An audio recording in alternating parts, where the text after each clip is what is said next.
Doctor Jaishankar शाही, BA प्रथम वर्ष, अनिवार्य हिंदी से संबंधित आज के व्याख्यान में हिंदी के प्रसिद्ध कवि नागार्जुन की कविता बादल को घिरते देखा है के शेष अवतरणों का अनुशीलन हम प्रस्तुत करेंगे। पिछले व्याख्यानों के माध्यम से हम सबने जाना कि किस प्रकार नागार्जुन मूलतः प्रगतिवादी चेतना के कवि हैं, किंतु इस कविता में जिसका शीर्षक है बादल को घिरते देखा है, नागार्जुन प्रकृति का चित्रण करते हैं। सुदूर हिमालय पहाड़ के ऊंचे ऊंचे शिखरों का वर्णन करते हैं जो बर्फ से ढके हैं, अमल हैं, धवल हैं। अनुपम रंग की योजना हमने इस कविता में देखी। हमने पिछले व्याख्यान में चर्चा की थी कि अंग्रेजी साहित्य में भी ऐसे कवि हुए हैं जिन्होंने प्रकृति अर्थात नेचर, पेड़ पौधे, घाटियां, वादियां, पहाड़, उपत्यकाएं, उन सब का वर्णन किया है। उन कवियों में वर्ड्सवर्थ, शेली, किट्स आदि का नाम लिया जा सकता है। नागार्जुन की कविता में हमने महसूस किया कि प्रकृति का किस प्रकार से विभिन्न रूपों का चित्रण कवि नागार्जुन करते हैं। अगला जो अवतरण है उसका हम वाचन करते हैं और फिर इसके भावार्थ और अन्य भावपक्षीय कलापक्षीय विशेषताओं का उद्घाटन हम करते चलेंगे। अब तक हमने जो चित्र देखा इस कविता के माध्यम से कि अमल धवल हिमालय पहाड़ के शिखरों का चित्र हमने देखा था। फिर मानसरोवर झील का वर्णन हमने पाया था। फिर हंसों को तैरते हुए, तिरते हुए देखा था पिछले अवतरण में। पंक्ति फिर से मैं आवृत्त करूं। पावस की उमस से आकुल तिक्त मधुर विस्तंत खोजते, हंसों को तिरते देखा है, बादल को घिरते देखा है। हंसों को तैरते हुए मानसरोवर झील में कवि यहाँ चित्रित करते हैं।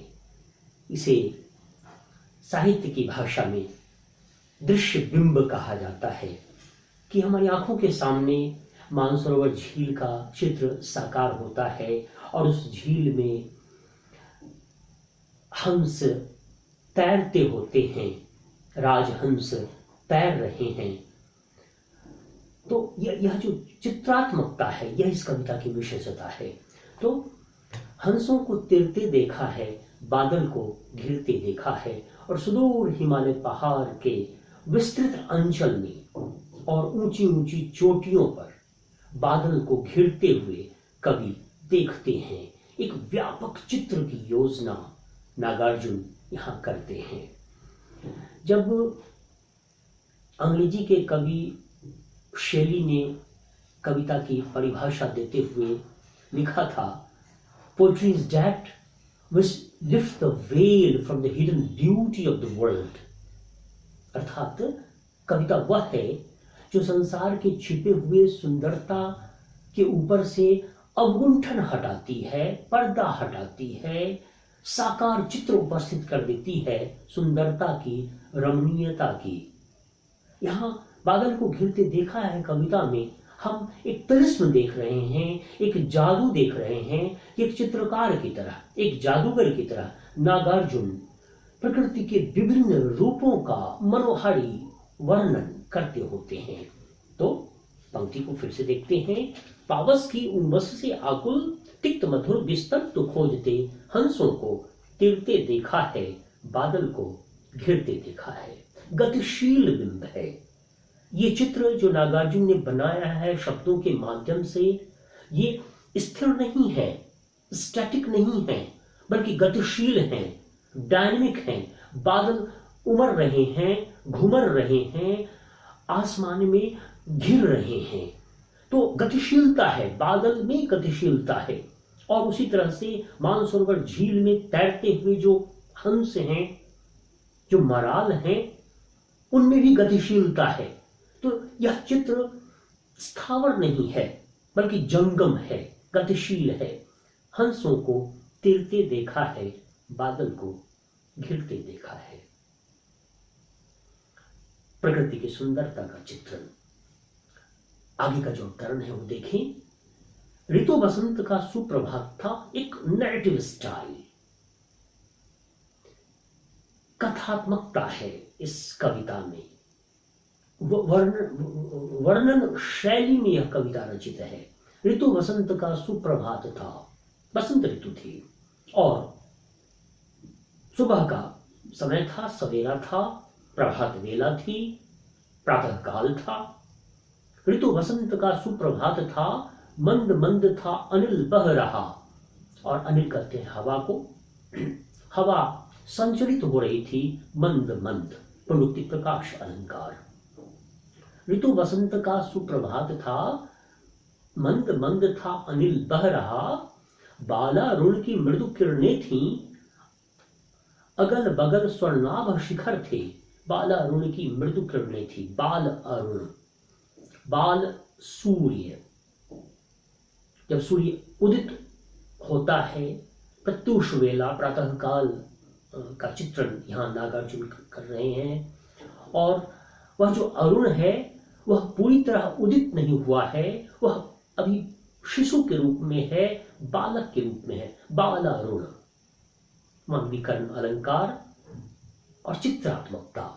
बालारुण की मृदु किरणें थी, जो बाल सूर्य है उसकी मधुर किरणें, मृदुल किरणें विकीर्ण हो रही थी। बालारुण की मृदु किरणें थी, अगल बगल स्वर्णाभ शिखर थे।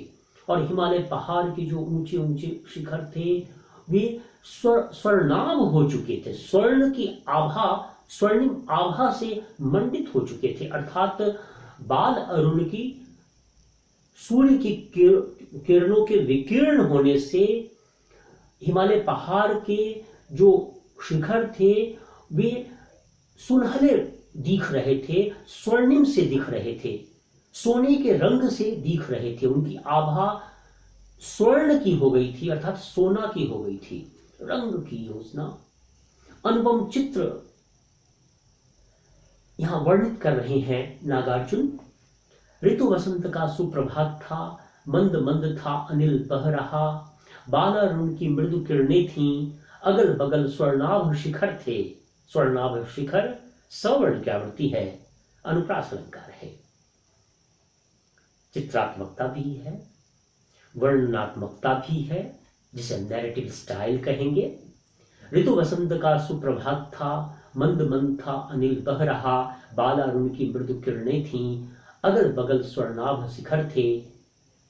एक दूसरे से विरहित हो, अलग अलग रहकर ही जिनको सारी रात बितानी होती। निशा काल से चिर अभिशापित, बेबस उन चकवा चकई का बंद हुआ क्रंदन। फिर उनमें उस महान सरोवर के तीरे शय वालों की हरी दरी पर प्रणय कलह छिड़ते देखा है, बादल को घिरते देखा है। और जैसा कि हमने देखा कि यह अवतरण अपेक्षाकृत बड़ा है और इसमें परिंदे की चर्चा है, एक विशेष प्रकार के पंछी की चर्चा है, चकवा और चकवी की चर्चा यहाँ नागार्जुन करते हैं। आज के इस वक्तव्य के साथ ही मैं अपनी बात को समाप्त करना चाहूँगा।